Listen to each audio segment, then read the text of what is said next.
The thing I'm telling you. Next lesson.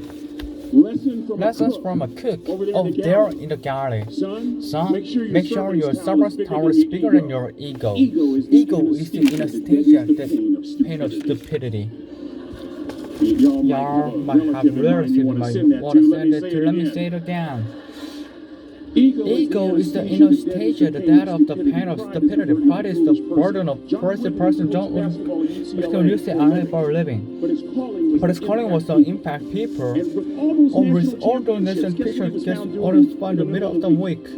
Going into the cupboard, grooming the broom, and sweeping its own gym floor. You want to make an impact? Find your broom.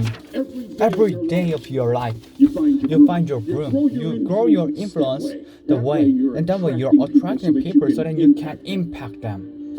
Final lesson. Son, you're gonna do a job. Do it right. I've always told how average I can be. Always been criticized about being average. But I want to tell you something. I stand here before you, before all of these people not listening to those words, but telling myself every single day to shoot for the stars, to be the best that I can be. Good enough isn't good enough if it can be better, and better isn't good enough if it can be best. Let me close with a very personal story that I think will bring us wisdom completely in our life list. The source is a lot of times through failure. When you hit rock bottom, remember this. While you're struggling, rock bottom can also be a great foundation on which to build and always reach. I'm not worried that you will be successful. I'm worried that you won't fail from time to time. Person that gets up off the canvas and keeps growing, that's the person that will continue to grow their influence. Back in the 70s, to help me make this point, let me introduce you to someone. I'm at the finest woman I've never met in my life. Back in my day, we called there a brick house. This woman was the finest woman I've ever met in my life. There's just a little problem. That man didn't let it be or lineman. The blind hadn't come out yet. They're like quarterbacks and running backs, rugby stands, and final tournament warlords from Long Put, California. And we were dancing, and we're just excited. I decided in the middle of the dancing with her that I would ask her for a phone number. She turned out was the first turner was the only one in college who gave me her a real telephone number. The next day we walked to a Baskin-Robbins ice cream park. My friends couldn't believe it. This is happened 40 years ago. My friends still can't believe it. In the second date, and a third date, and a fourth date.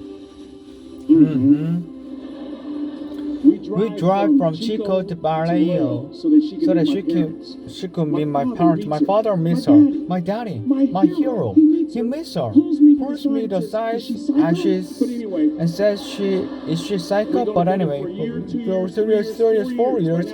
By now turned out as a senior in college. Still freshman, I was working things out. After grad, I graduated in four times. Nixon, Ford, Carter, Reagan. So now it's time to propose. I talked to our girlfriend. It's California, it's 70s. So I said, have the candle and have, some chocolate. Listen, for booze from wine. That's what I had. She said yes. That was the key. I married the most beautiful woman I've met in my life. Before the wedding starts, even how in the world? And it came from my side of the family.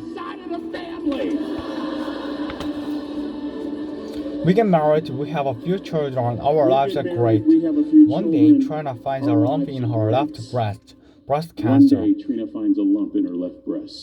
6 years after the diagnosis, we met. 6 years after that diagnosis, me and my two little boys walked up to Mommy's casket. And for 2 years, my heart didn't beat. It wasn't for my faith in God, I wouldn't stand here today. If it wasn't for those two little boys, no reason for which to go on. I was completely lost. That was rock bottom. You know what sustained me? The wisdom of a third grade dropout. The wisdom of a simple cook. Read the casket. I never seen my dad cry. But this time I saw my dad cry. There was his daughter. Trina was his daughter, not his daughter-in-law. And right behind my face was he over the last time on this earth. And Father shared through words with me to change my life. Right, it will be the last lesson he will ever teach me. He said, son, just stand. You keep standing.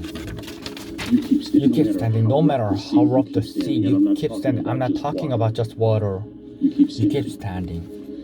No matter what, you don't give up. And as clearly as I'm talking to you today, these were some of her last words to me. She looked me in the eye and she said, it doesn't matter to me any longer how long I live. What matters to me most is how I live. Yeah, sure. One question. A question that I was asked all my life by a third grade dropout. How you living? How you living? Every day ask yourself the question how you're living. Here's what a cook would suggest. You to live this way. That you will not judge. That you show up early. That you be kind. Then you make sure that your servant's town is huge and used. That if you're gonna do something, you do it the right way. That cook will tell you this, that you're never wrong to the right thing. That how you do anything is how you do everything. And the way or your influence to make impact, and the way you honor all those invested in you. It is with great honor. Did I say all of your life? Look in those unlikeliest places for wisdom. Enhance your life every day to seeking that wisdom and asking yourself every night. Thanks God. How you're living. The wisest person I ever met in my life was third grade dropout. Why is that? Why is this a dropout in the same sentences as rather oxymoronic, like jumbo shrimp? And it's not an oxymoronic for me to say third grade dropout. 공부 끝.